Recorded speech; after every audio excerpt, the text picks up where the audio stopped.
Hello, this is Culture in Exile. I'm your host, The Exile. Today, for my first recording, I want to talk about why this phenomenon of men checking out. I want to talk about this 'cause it's been in the news and media a lot lately, and most of the people talking about it are a lot older. Okay, I'm a millennial. I just got done with college about 3 years ago, 2.5 years ago.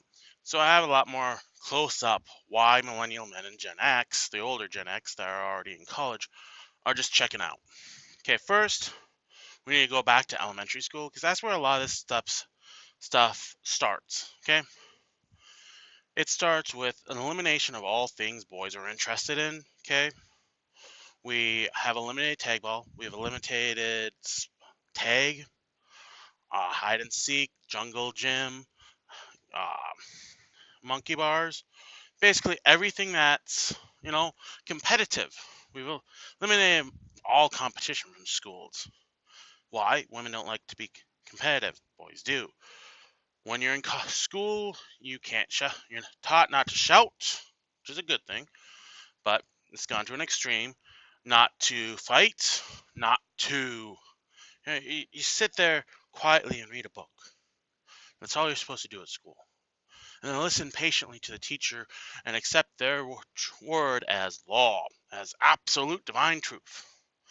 Boys don't do this. Okay? And so what we have with the school that's are dominated by women, well, they crack down on that shit. Oh, he has ADD, ADHD, he's hyper, blah, blah, blah. Put him on drugs. When really all the kid needs to do is be sent outside for about 10, 20 minutes, say, here's a ball, go play ball with all the boys in class, have fun, come back, you have 10 minutes, okay, run. Eh, Trust me, that works. Not to mention that in the school, I'm not going to get into what's wrong with American schools, but then you have the results of another uh, test, an experiment that happened about, I think the first one was 15 years ago, 14, 15 years ago, and they've been doing it ever since. They took a group of teachers, gave them 3 different tests, okay?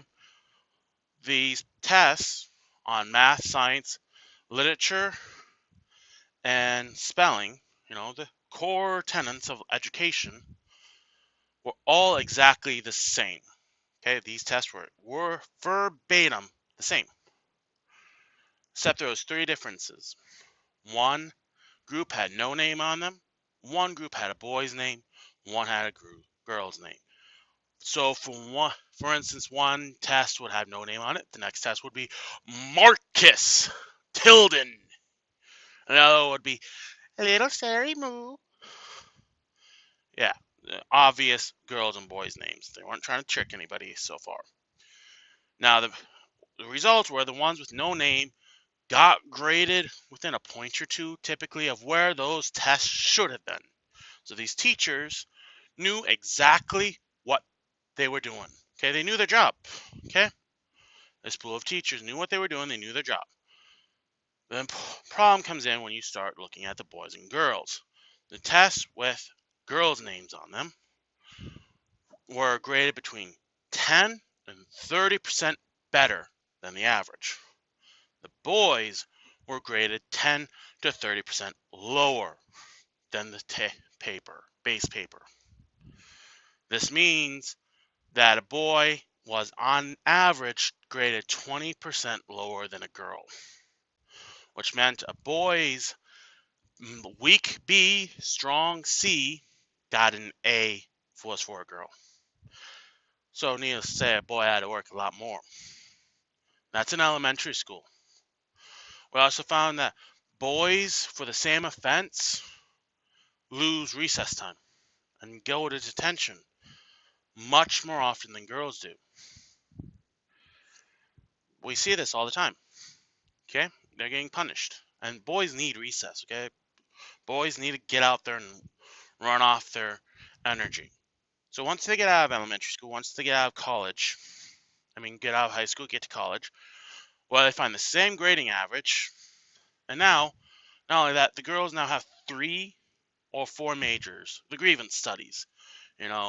HURL, human relationships, feminist studies or gender studies, queer studies, and a litany of minority studies, Hispanic, African American, blah, blah, blah studies. Entire majors are built around them going, oh, you're not a straight white man? Well, you're special. Be happy and proud of yourself. And the guys typically don't go in there because they get to be told how they're the evil white devil. So then they go and they find out the girls first got into the college easier because affirmative action. They're getting graded easier. They are allowed more absences because, oh, it's that time of the month. Oh, my girlfriend's boyfriend broke up with her and we just had to have a cry. Or this, that, or the other thing. I didn't want to. It was snowing and raining and such bad weather. I didn't want to risk my life. All A-okay with professors. Those rich and off. Guy does the same thing. He gets points demerited from the class overall. I'm not saying this as hyperbole or metaphor or even as an example. I know this. I was in a class. My teacher, my friend at the time was a girl. She was overweight. Was telling me, taking pictures, that invited me to go to the bar with her previous night. Okay? She wanted to go out and have a drink. She was hungover. So she came in, said, hey, I'm sorry I'm late. I just can't come in. Because she was drunk. Teacher, A-okay. Same teacher the following week, my grandmother who raised me, is 92 this year, a World War II veteran. I still live with her so that she doesn't have to live in a nursing home. Had a heart attack. Told my professor I can't come in because I'm with my grandmother. She had a heart attack. I was required by her to bring in a doctor's note, proof of when the heart attack happened, and proof from the doctor and nurse that I was actually there the whole day. Yeah, that's what I had to do as a white straight male. My friend was a chick. All she had to do was, I just don't feel good. Some bullshit story happened at work, school, whatever. I can't come in today. Oh, yeah, okay. That happened. Then you start trying to apply for scholarships. If you're a woman or a minority, each group gets the same exact amount of scholarships as a single white male. Okay? Straight white male gets a third of the scholarships that the other two groups do.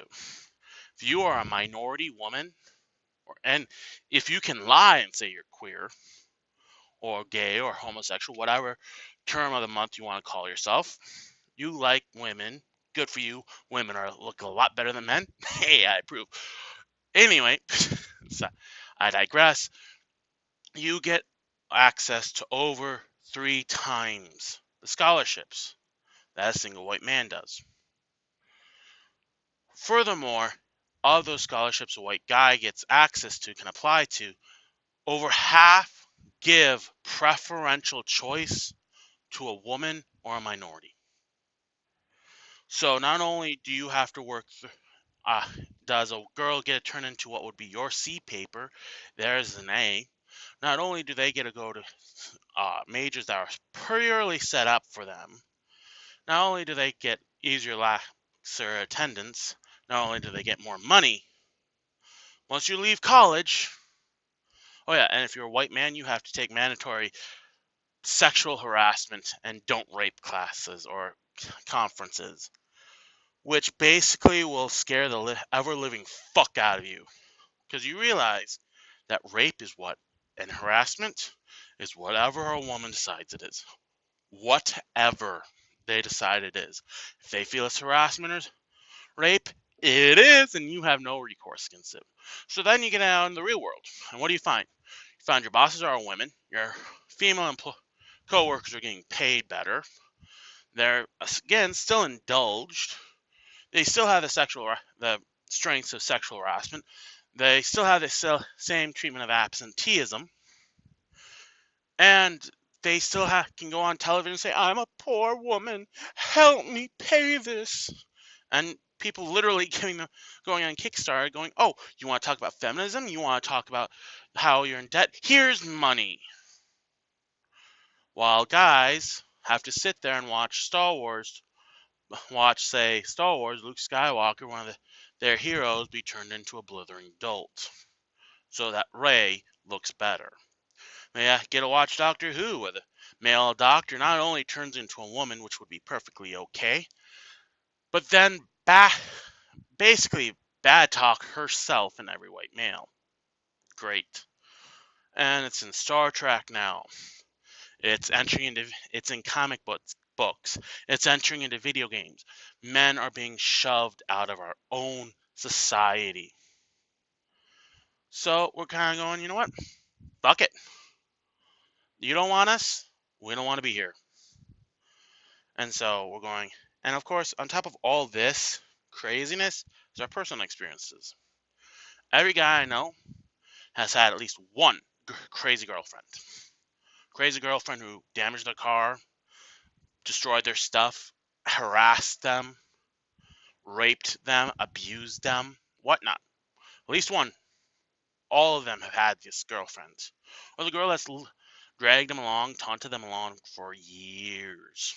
To be their beta orbiter. Every time they need something, hey, can you come help? So guys are getting raised up, being beat down. They come out to the real world, they're still getting beat on. So is it any wonder they're going, you know what? We're done. We're done. We're out. Have a good day. See ya. No, it shouldn't be.